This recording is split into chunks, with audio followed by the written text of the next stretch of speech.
I'm James Hughes, bioethicist and resident techno-progressive. And I'm Nir Eisikovits, philosopher and resident Luddite. And you're listening to Prosthetic Gods, an optimist and a grump on tech, a podcast where we explore the social, ethical, and political impacts of emerging technologies.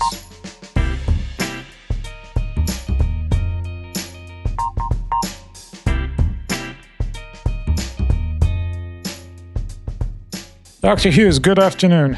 Good afternoon on this not disgusting day. Oh, so we're making progress, and we're going to talk about disgust and its impact on technology on a beautiful day.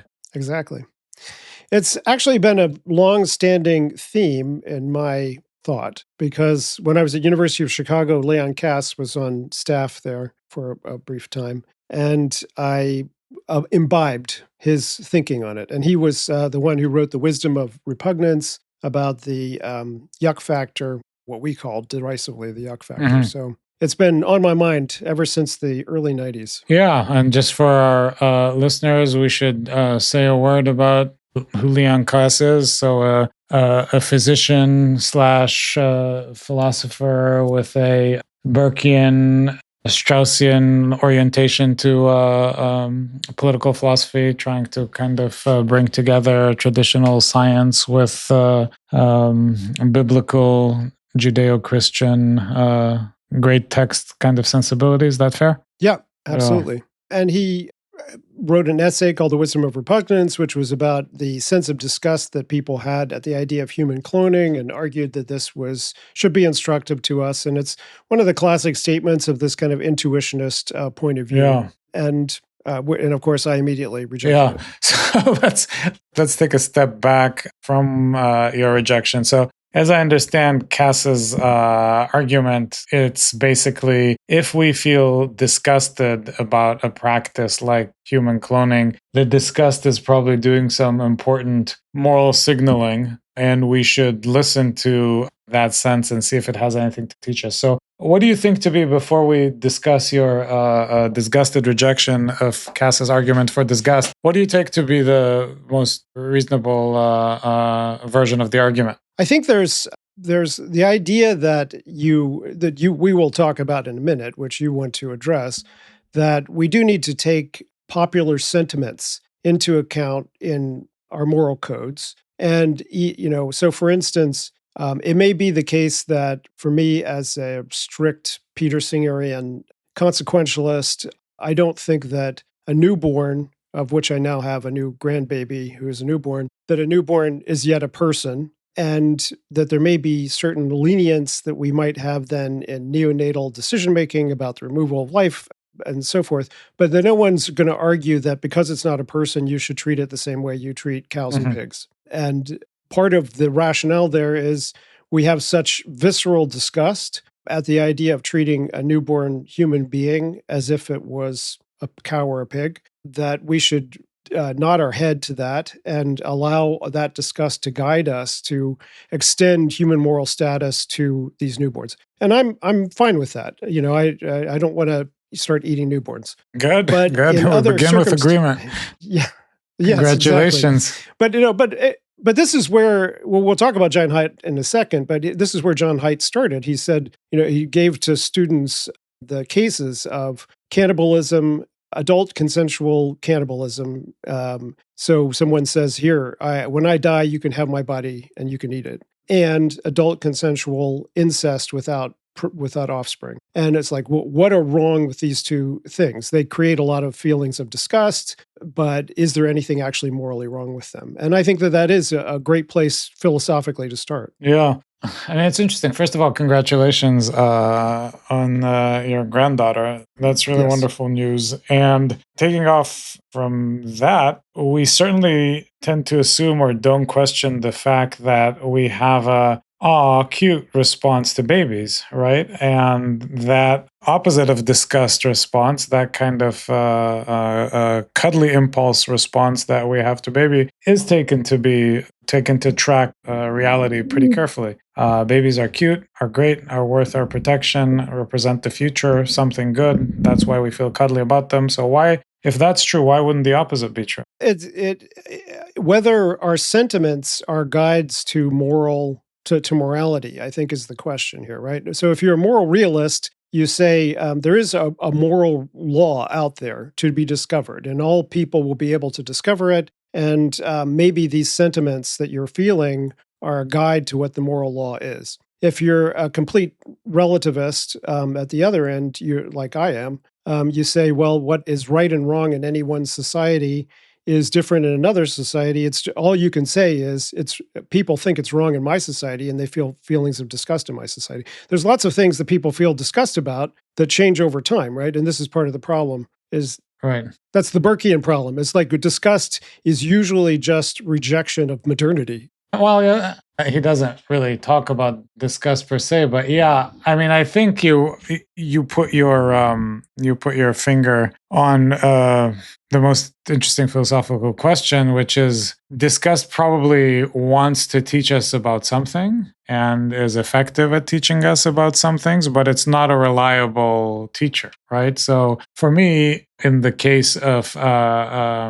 incest and cannibalism, it is, as you were saying, sort of pointing to the moral law and almost reminding you that you don't have to read the moral law to know that something is bad. But historically, as you suggest before, people have been disgusted over time with homosexuality, have been disgusted with interracial marriages. And those were instances of disgust teaching us all the wrong lessons. So one question... And both incest and cannibalism have been institutionalized in various historical cultures that are counterexamples. Yeah, I don't know enough about that and about the kind of exceptional circumstances where that takes place. Look, the version of this that I'm willing to go with would be disgust can teach you the wrong lessons. That is not necessarily a reason for completely discarding it as a moral guide, but it's a reason to be suspicious about it, to treat it, as it were, with heightened scrutiny. I take it you think... So I think Cass is right that there's something to be said about the fact that beyond starting to make an argument about why cloning is wrong, there's something significant in the fact that it's disgusting to us, and that maybe a well-brought-up person doesn't really need to make an argument that human cloning is wrong. It's enough for them to listen to their gut, and that arguments are probably necessary in more controversial cases.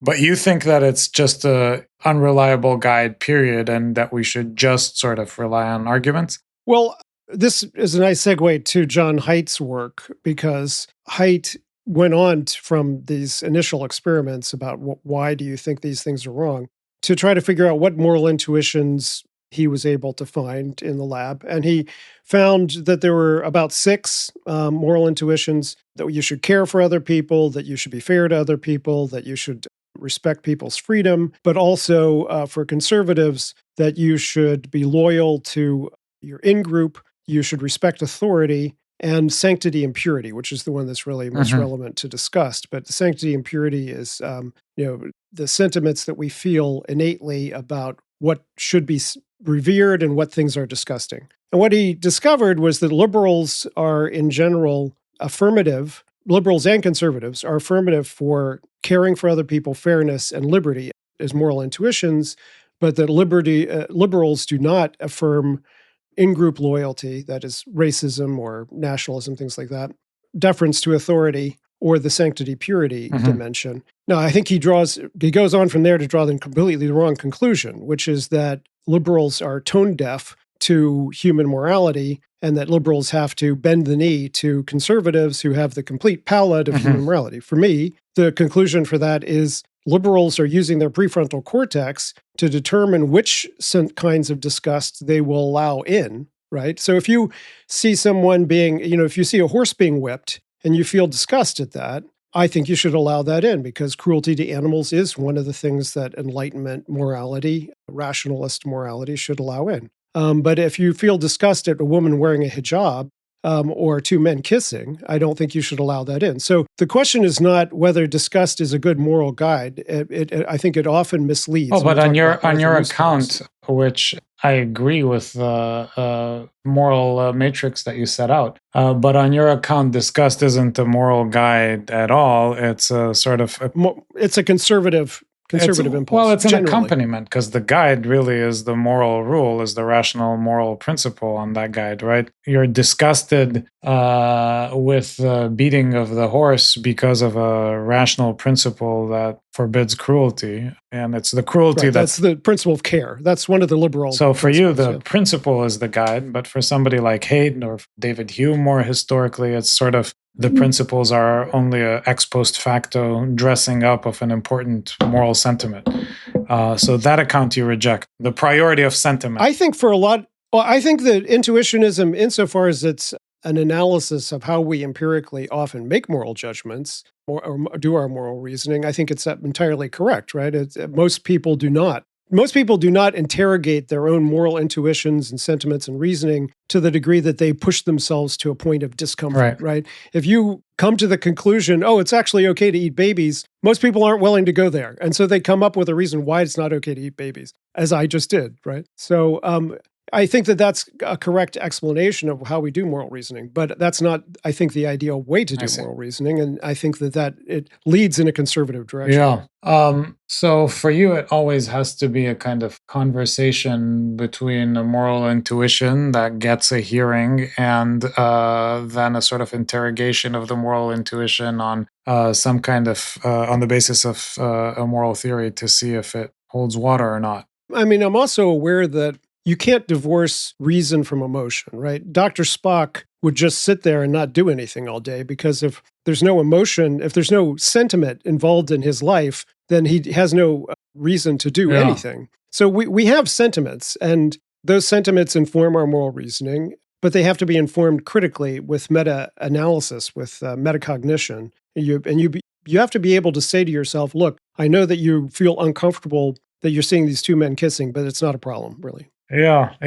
Look, the angle of the height argument that conservatives would embrace, or that at least a Burkean conservative would embrace, is that liberals tend to overly rely on the prefrontal cortex, that they tend to think that because a policy or an institution or a practice is rationally justifiable, that the rationality is sort of self-selling and self-promoting. And there, I think, at least thoughtful conservatives would say you have to dress up the rational institution in some kind of veil and some kind of sentimentally beautifying garb so that people can latch onto it. And the rational liberal has trouble with that, and as a result, sometimes doesn't get things passed. Obama was famously sort of often accused of that. He had, brilliant ideas, and he was the smartest guy in most rooms, but he thought that the rationality of the policies that he chose was self-promoting, which it wasn't. It is, in fact, one of the critiques of why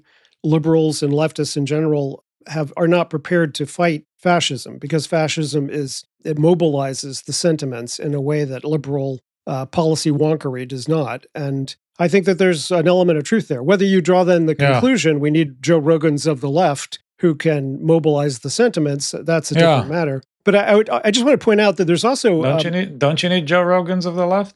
Pragmatically, I think we do. But we're seeing now with the debate about Hassan Piker, it turns out Joe Rogans of the left that are actually effective have a lot of problematic things that they say, and maybe we need to subject them to the prefrontal cortex. But I was going to mention Dataless Science in the Future, which is a classic transhumanist essay written by J.B.S. Haldane. He gave it as a lecture in 1923 at Cambridge. And in that essay, he talks about in vitro fertilization. He proposes that we will eventually have test tube babies, and that we'll have human genetic engineering, and he proposes all kinds of technologies. But he says at the beginning of the essay is that all of scientific progress would have been considered disgusting to people at some point. And he uses the example of who was the first person who decided to go and suckle on a cow? It's like, maybe we can drink the milk from this cow. It must have been disgusting. But eventually they were able to convince everybody that drinking the milk of a cow is in fact good for you. So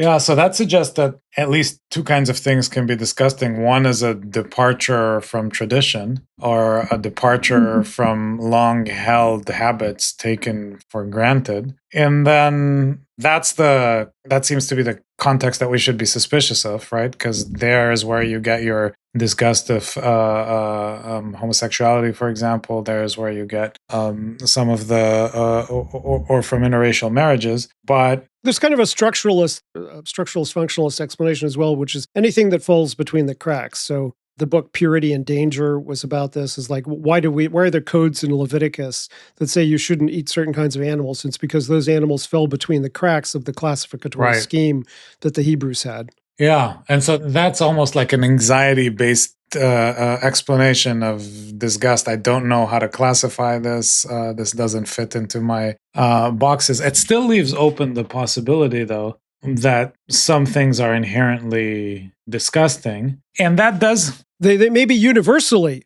disgusting, right? And maybe universally disgusting. And then that, I mean, at least there's a kind of plausible evolutionary explanation for that, you know, it's good to be disgusted by bad smells or by poop because it increases your chances of, you know, not ingesting it and not dying as a result of eating, you know, bad food or excrement by accident, etc. Rotten meat. Right. And so most people pretty universally are disgusted by those kinds of things, right? Except then there's haggis. Which animals that eat? Oh, haggis is Scottish food that smells like rotten meat, right?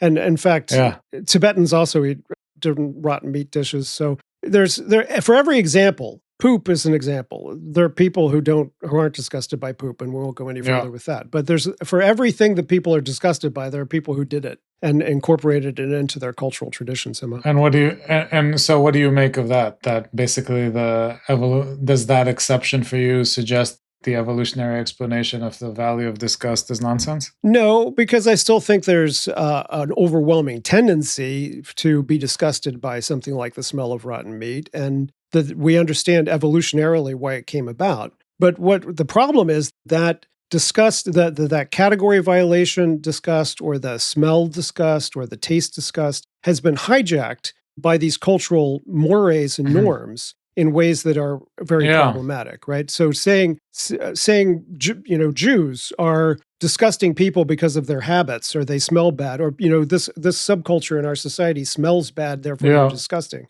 That is the classic way that you dehumanize people in our society. And there's obviously, whether racist or homophobic or any context, there's certainly a history of that. I almost wanted to say there's a disgusting history of that, which would then presuppose that, again, the concept is subject to abuse, but it might have the kind of general moral reality that is analogous to the physical reality of the status of the disgusting smell. So is there a moral correlate to bad meat? Well, I'll throw it back to you. I mean, don't you agree with me that even if 100% of people think something is wrong, that doesn't necessarily mean that it's wrong? That's the is-ought fallacy, right? Just even if 100% of people thought something was disgusting, it would not be persuasive to me that it was wrong. No, I completely agree with that. I also think that there's a chance that 20% of people are disgusted with something and 80% are not, and the 20% might be right. Right, there you go. In that case, the disgust did have a moral reality, just people weren't disgusted of the right thing. So, I mean, yes, there is going to have to be an interplay between sort of the sentiment teaching us something and a moral principle to support or establish that what the sentiment is teaching us is wrong. So, going back to the example that we started with, the argument about human cloning being disgusted. I do find human cloning to be disgusting. Yeah, are you disgusted by twins? Because a lot of cultures were disgusted by twins, right? Not disgusted by twins at all. But but they were disgusted by twins because they were category violations. Only animals have multiple litters. I would be disgusted if somebody said, I've lost a child, I'm going to make a double of them, though, artificially. But you're disgusted because you disapprove of their motivations. You're not disgusted by the fact if the clone then was presented to you as a person, you wouldn't be disgusted by the person. I'm disgusted by the level of hubris that's implied. I guess much like your friend Leon Cass would be. So you're making a moral judgment about motivation, but that has nothing to do with disgust about the. I think there are people who are disgusted by clones. Right. The idea of cloning is disgusting to people. So you're saying moral disgust is different from being disgusted by poop because it always sort of comes as a result or paired with an argument? Like my disgust with clones doesn't happen if I don't have an argument that says there's too much hubris here, gross. The disgust is just a sort of meta description of the argument. You've already said you wouldn't be disgusted by the clone themselves, but I think there are people who would be disgusted by so I wouldn't be disgusted by natural twins. By naturally born twins, I would not be disgusted. But you wouldn't be able to tell, right? If there were two people and they looked exactly alike and you didn't know, you would treat them exactly the same as if they were twins. Yeah. And I don't think you would treat them any different if I told you they were cloned, right? No. What you would do is you'd say the person who cloned you is disgusting because their motivations are bad. But let me give you a stronger example. Before the stronger example, let me see if I get what you're saying, see if I agree. So my disgust would be with the lab that would be selling its human cloning services as a project, right? Yeah, that's right. Okay, here's an example I think stronger. Cloning someone without their head. So I clone myself without my head in order to have a backup body to do organ transplantation from. Now, I think that you can make a consequentialist, transhumanist argument about why this is perfectly fine, because everything that's morally significant about a person happens in their head. There's nothing about a body that's any different. If I lost my arm today and I put it in the freezer, yes, it would be disgusting to be in the freezer, but there's nothing inherently disgusting about body parts. And this is just a big version of body parts. But there are people who are viscerally disgusted by the idea of a headless body being made. Yeah. Now, that's different from you being disgusted at the motivation to do it in the first place. Yeah, and I'm one of those people, but as we have been suggesting before, in this case, I think the disgust comes from or can't be separated from a moral argument. That moral argument would largely be a kind of, the kind of utilitarian complement that comes with a Kantian view, namely that this would have a derivative effect on how much respect you have for the human form or something like that. And so I think disgust would just be a shortcut that would replace explicating or spelling out that argument. I don't want headless clones because I think that even if they don't themselves have a cognitive status, this will train people with heads badly or something like that. Disgust is just a shortcut to that. But let me give you a counterexample to your very good example, which is kind of, that Kazuo Ishiguro novel, Never Let Me Go. It takes off from a similar kind of premise. It's just that they're making, if I'm remembering correctly, they're making people with heads. So they're cloning fully functional human beings to serve as replacement parts for higher status human beings. What about that? Is that disgusting to you? In fact, the novel was disgusting to me, and I didn't like the novel for that reason, because I think he, like many people who think about this scenario, was conflating the crime of treating human beings as means to an end as opposed to ends in themselves, the crime of harming actual people who have plans and thoughts and futures. Well, isn't that a disgusting practice?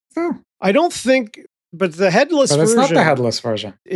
So the difference between the two is in one version, you have people who have plans and intents and over time, and you're telling them, actually, you're just a means to somebody else's end, and your life is going to be ended. Yeah. But why can't you say that you're disgusted with the society that Ishiguro describes? I believe that persons should have human rights, right? And they are persons in that scenario, and they should have the right to their own life and not to be tortured and used as property. And as a consequence, I find, that would be disgusting to me if they actually were conscious. And you would be correct to be disgusted by it. Yeah, of course. But on my grounds, which is the duty of care, the duty of liberty, the rights of persons over time, but a headless body doesn't have personhood Yeah. over time, right? A headless bodies is just a lump of meat. So basically, we're kind of agreeing that disgust is a potential moral guide, but that it's derivative from the moral principle that tells you what you should be disgusted by. We just disagree on which principles merit disgust and which don't. I probably have a higher tolerance of being guided by disgust than you do. And this is the pushback people give to the idea that liberals are insensitive to sanctity and purity and disgust. It's like liberals have things that they think are sacred, like Martin Luther King or whatever. And so there may be liberal versions of disgust that I'm channeling, and I'm just calling it something else. Yeah, I mean, Martin Luther King had a pretty sophisticated sort of idea of the importance of the emotive and the irrational and the promotion of the civil rights agenda. He used to talk about the propaganda of peace, whereas, like the classical liberal, or not classical, the liberal democratic version would have been peace, peace and civil rights are rational and good in themselves. They shouldn't need a propaganda. So he actually mastered the height critique, I think, in a very interesting way. But that's an aside.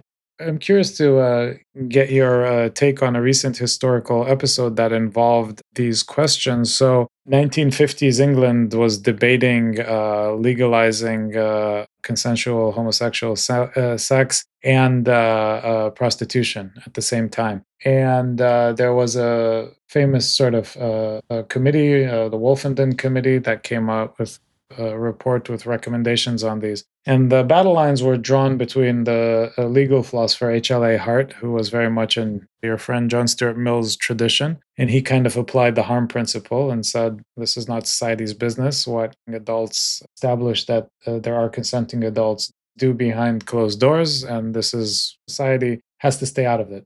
Basically, applying on liberty very directly. And Devlin, who was a more conservative judge, made the following point. He, I don't think, had very strong views, for example, about the practices under consideration. But he did make this point that if, trying to remember his expression, but it was something like the views of your average person on the omnibus or something like this. But basically, it was something like there is such a thing as a social fabric. If you come up with legislation that is so far ahead of what average people moral sensibilities are, you're going to undermine the efficacy of the law. Now, I'm much more sympathetic to Mill than to Devlin here, but sociologically, it's an interesting point that he makes descriptively. I am a consequentialist, so insofar as you would propose to me that social progress requires that we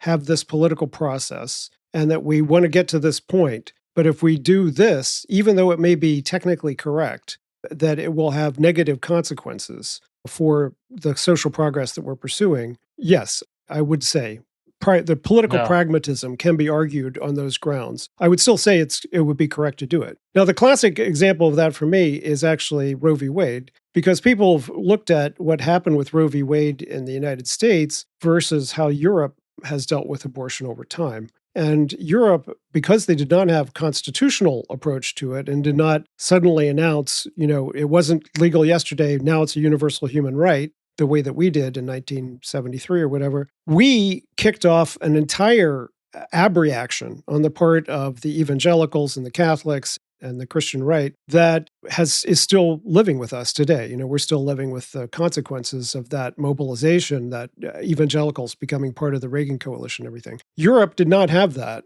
And that's because they, piece by piece, little by little, loosened up legislatively on abortion in different countries with different speeds and different consequences. Now, today they have the European Court of Justice, and they are saying to countries like Poland and Hungary, I'm sorry, your laws about homosexuality are in contradiction to European standards of human rights, and you have to change them, or there are going to be consequences. And I think that's absolutely correct. But in terms of the abortion case, the argument has been made, and I think it's probably correct, that Europe avoided some of the negative political consequences by not going so fast. Yeah, and I think that actually brings up an interesting point about the nature of disgust and the relationship between how strong it is or whether it shows up and incrementalism. Namely, that incremental change is less likely to lead to a sort of disgusted pushback than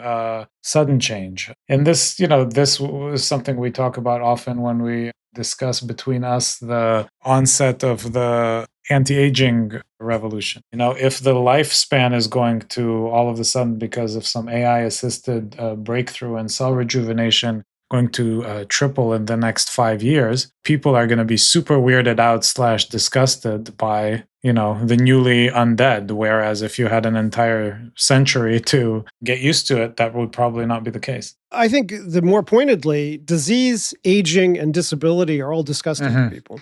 The idea of being, a smelly old senior who can't take care of themselves and is totally dependent, that's disgusting to a lot of young people. So you ask them, in your advance directive, if you're ever disabled to this extent, what do you want to happen? I'll just pull the plug. I don't want to live another day. And then you're 80 years old and all your friends are there and you're there. And it's like, I still enjoy ice cream and, reading the newspaper. So yeah, I don't want to pull the plug anymore. Or the disgust in that sense is a big it's a bad effect on the way that we think about the elderly and aging. And it hasn't, this is why people say, oh, I never want to live past 80. It's like, well, that's because you're disgusted by the people that you see living past 80. But what we're talking about is keeping you healthy long enough so that you could live past 80. And that would not be disgusting to you, especially since the people who are already 80 are not committing suicide and are not disgusted with themselves. So our first operational conclusion is to ignore the sense of disgust of the young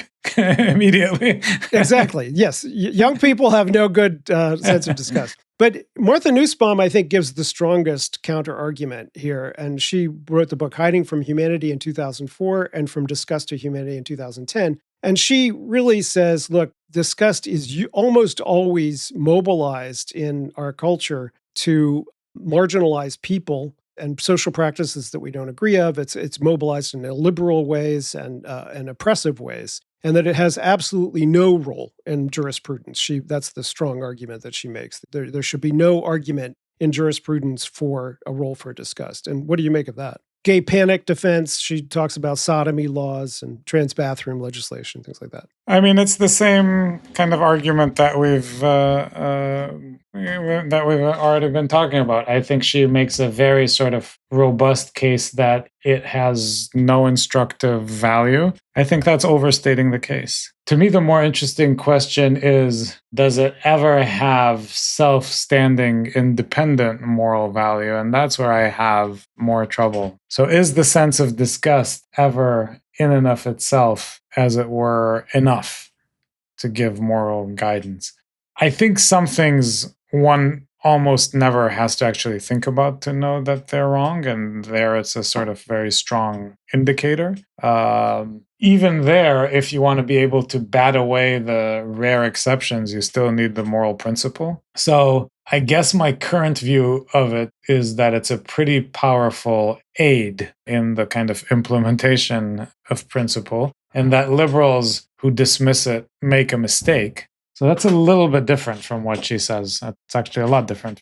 By the way, I will say, since you highlighted your consequentialism, your intellectual hero, Jeremy Bentham, in performing his own death, decreed that his body should be preserved. It's still there. And it's still there in University College in London. You can hang out with Jeremy in his box, and actually once in a while he said he should be once a year wheeled out to meetings of the Utilitarian Society. So literally his gross, disgusting body with a head for a while. I think the head is not there anymore, the rotting head. Then essentially I'm take it that the consequentialist argument was, what good am I in the ground? This way I can at least have you talking about utilitarianism. And the fact that you're disgusted by it is not a good moral principle. It's trivial in any moral system to come up with a counter argument. I mean, I could make consequentialist arguments about why we should bury him or cremate him or whatever. But yes, I mean, I think I've often said that the first step to being a transhumanist is to have a zero gag reflex, because once you've suppressed disgust and are looking at things like Spock, or trying to look at things like Spock, Yeah.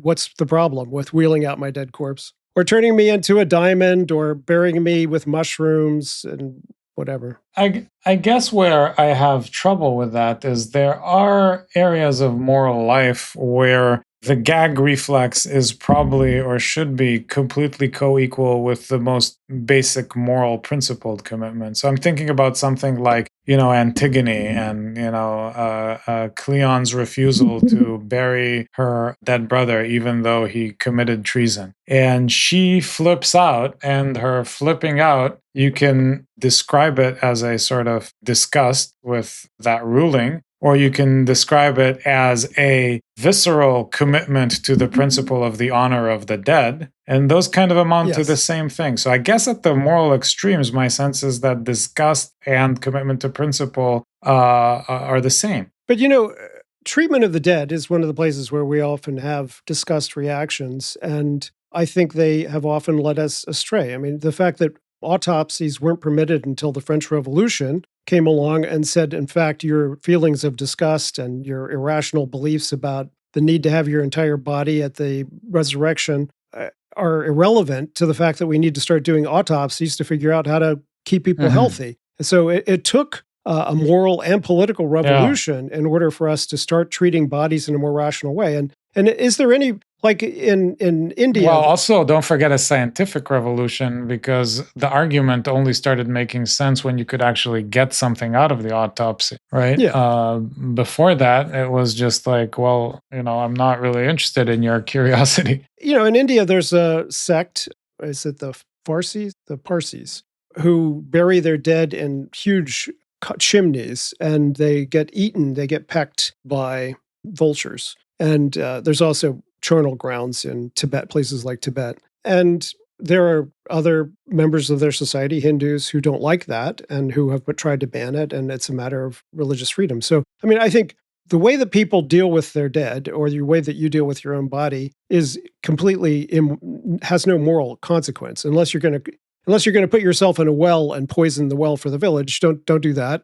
Or well, the disgust or lack of disgust there would be with the moral principle underlying the practice, and not so much with the practice. So what one would be disgusted by is a defilement of the dead. What the defilement of the dead is going to mean will change from different cultures. Defiling the dead itself, I think, is still disgusting, both in terms of even though the defiling in different cultures means entirely different things. You still think that there's something to be learned from feeling disgust at somebody else's defiling? No.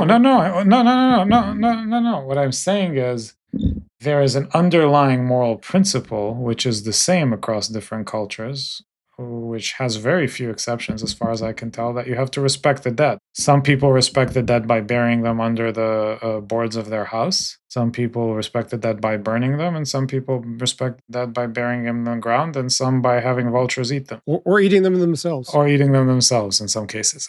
And under those circumstances, it would be weird for me in culture A to be disgusted with the practice of how to dispose of a body in culture B that's different from mine. But it's still open to me, I think, to be disgusted by a violation of the underlying principle. So I do think that the underlying principle, which is similar between these different cultures and expressed by different habits or different traditions, actually should still be defended by, as it were, a sense of disgust. Okay, I'm going to put one more transhumanist card on the table, which is moral enhancement. It turns out that the drug propranolol, which is the beta blocker for heart, the beta blocker. If you take that beta blocker and it suppresses your heart palpitations in a situation like public speaking, it turns out it also makes you less racist, because it's suppressing some of the parasympathetic responses that people have when they're confronted with racial things that make them uncomfortable racially. Another example is psychedelics, which turned out to have the most powerful personality-changing effect of any drug that we know of, because it systematically makes people more open-minded and more tolerant of ambiguity. And so in relation to this category violation issue, it makes people more open to, for instance, immigrants. And so I think there's an argument that if someone was really, really upset about immigrants or super racist, if you knew somebody who was super racist and super uncomfortable in being in racially mixed situations, and wouldn't you tell them, oh, you might want to try some propranolol? I just would tell them to go fuck themselves. That's where my I think disgust would send me the right way. And yes, so I think disgust can be useful. But I'd want nothing to do with them, which I think would even be better than even giving them propranolol. Maybe your own sense of disgust with them would move you to give them propranolol, and propranolol would help them not be disgusted with what you shouldn't be disgusted with. By the way, let me put a provocation in response, which is, as I was preparing for our conversation, I was thinking about the strategy of some of the health authorities in limiting smoking and putting disgusting pictures on cigarette packages of diseased lungs and gums, etc. Mainly in Europe, less so in here, I think. And that seems to be an admission that the product is so addictive that rational argument has failed. We're going to use disgust instead. What about that for you as a transhumanist, as a policy measure? Well, as a consequentialist, I think it's perfectly defensible if you say, look, we're all animals, and part of public policy is treating people at the irrational as well as the rational level. That's the benevolent paternalism model, or the liberal paternalism model. Say, okay, people are going to choose the first option that you give them. If you say, should you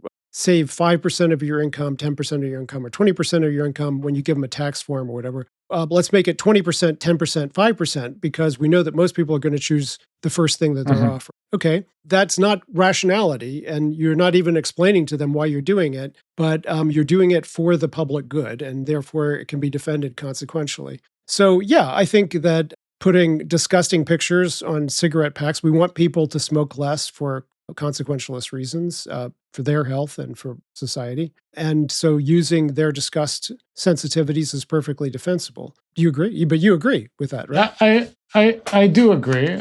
I think there's, it's not risk-free, because the opposite can also be done. If you can disgust people away from wrong behaviors, you can probably also disgust them away from right behaviors. Nazi propaganda was all about mobilizing disgust. And by the way, I think there are some studies that suggest that disgust responses can, with time, also be extinguished along ERP, exposure and response prevention kind of lines. And, you can think about exposure therapy. You could think about good context for that. If somebody is disgusted from the wrong things, or too disgusted by things that a normal response would not be that disgusted from, and it gets in the way of their life, you can mediate their disgust response. Now, what does that? I'm not sure what it means that disgust responses can be either weakened or extinguished. Does that make them in any sense, less fundamental or less real, or does it show that they're derivative?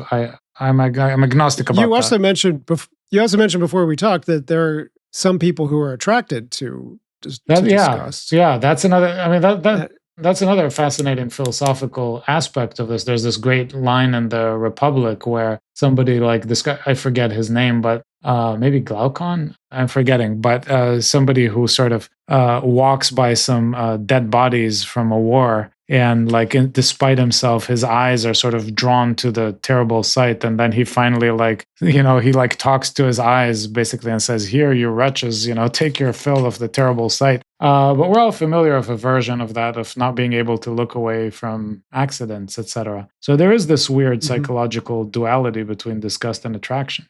And yeah, I think in sexual kinks, you see that a lot, things that are disgusting become kinky. Yeah, and there's a whole, I guess in sort of postmodernist there's a whole discussion, which I don't understand and have no care to become much more educated about the relationship between desire and disgust. That would be a pushback against my transhumanist gag reflex argument, which is that oh, actually, you're just attracted to this. The whole reason that you became a transhumanist is so you could think about disgusting topics. There you go. Well, you can talk to your Freudian buddies about that. I'm all set. Yeah. But which of the technologies on the horizon do you think are sort of most at risk of becoming disgusting to people, like chatbot relationships, anti-aging? What's your sense? I mean, there's also an argument, by the way, that the unhealthy version of GLPs has been sort of giving into a controversial aesthetic. So not people who are taking them for diabetes, but people who are just sort of taking them to adhere to a kind of thinness beauty standard, a surrender to an inappropriate level of disgust with overweight people. So I'm curious what your sense is, where this is going to be most salient in sort of coming technologies. The more aesthetic control we have over the body, the more we see the extremes of what people can do. We see people turning themselves into animals, giving themselves scales, chimeras, forked tongue, chimeras, and things like that. But at the other extreme, we see people turning themselves into Barbie dolls and extreme aestheticized versions of human perfection. And I feel disgust when I see some of those at those extremes, and I morally disapprove of the patriarchal or fat shaming or whatever it is. But I want a future in which people have choice. And if your choice is like Michael Jackson to change yourself until you don't become recognizable anymore, I suppose that was within his human rights that he should have had that choice. But I still feel disgust that doctors enabled it and that he did it. So yes, I do understand that problem with aesthetic self determination. Yeah. It is interesting.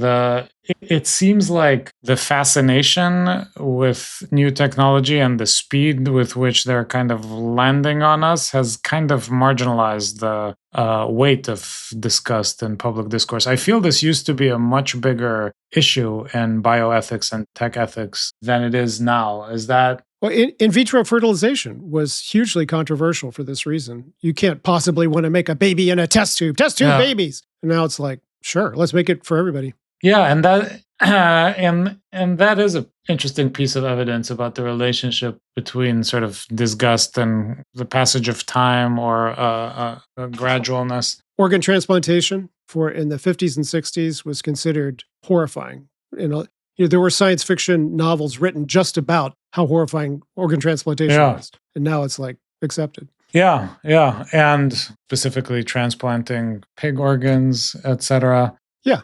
Xenotransplantation is still in that category, I think, but it's very, very common. My mother-in-law has a pig valve in her heart, and it's keeping her alive. Yeah.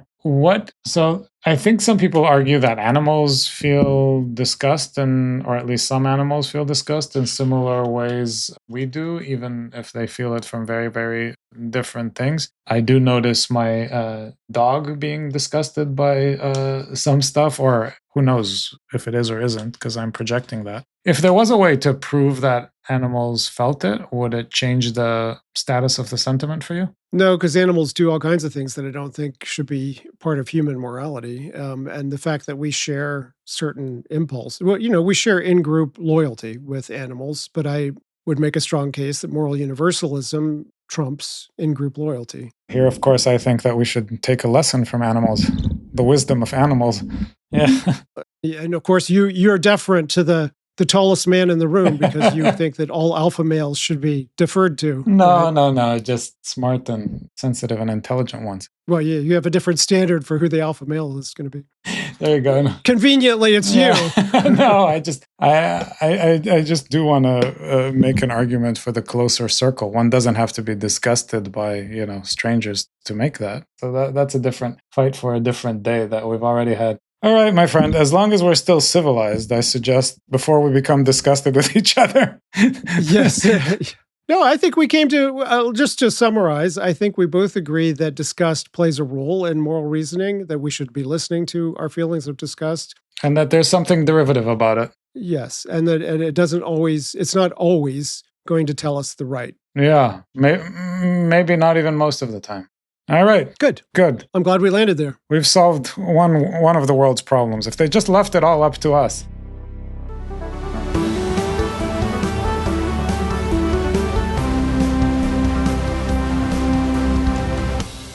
Nir and I forgot to record together a recommendation this week, but I have one because I'm reading a novel that turns out to be quite prescient and to this discussion, or quite relevant to this discussion. Cameron Reed's What We Are Seeking, a science fiction novel. It turns on the question of disgust as an enforcer of sexual mores, and it turns it into a three-cornered thought experiment. In the novel, the protagonist's home culture finds marriage, monogamy, and celibacy revolting. But he is dispatched as a doctor to two marrying societies that he is obliged to understand, even though he finds marriage and monogamy disgusting in those societies. One has carved out a sanctioned third sex, that in that niche, so long as the members renounce sex altogether. The other culture treats anything off the binary as pollution to be expelled. And Reed takes Jonathan Haidt's moral foundations or Martha Nussbaum's warnings about disgust and gives them a working anthropology. Asks the reader to feel viscerally what each arrangement costs the people inside it and how it treats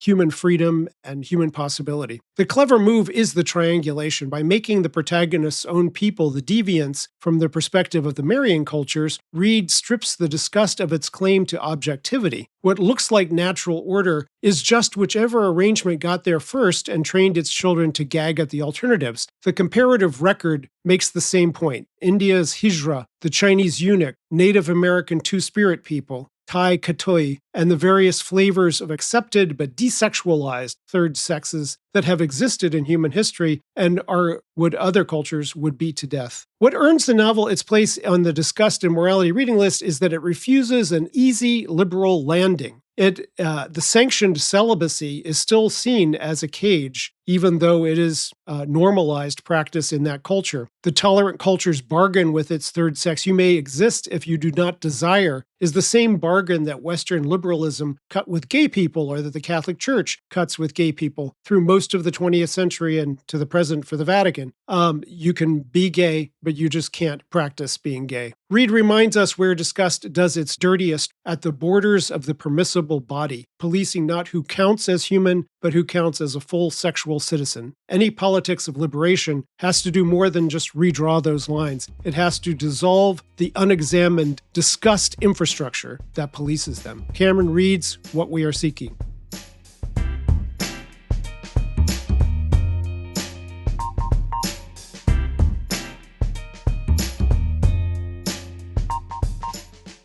Prosthetic Gods is hosted by me, J. Hughes, sociologist, bioethicist, and the executive director of the Institute for Ethics and Emerging Technologies, and by Nir Eisikovits, philosopher and director of UMass Boston's Applied Ethics Center.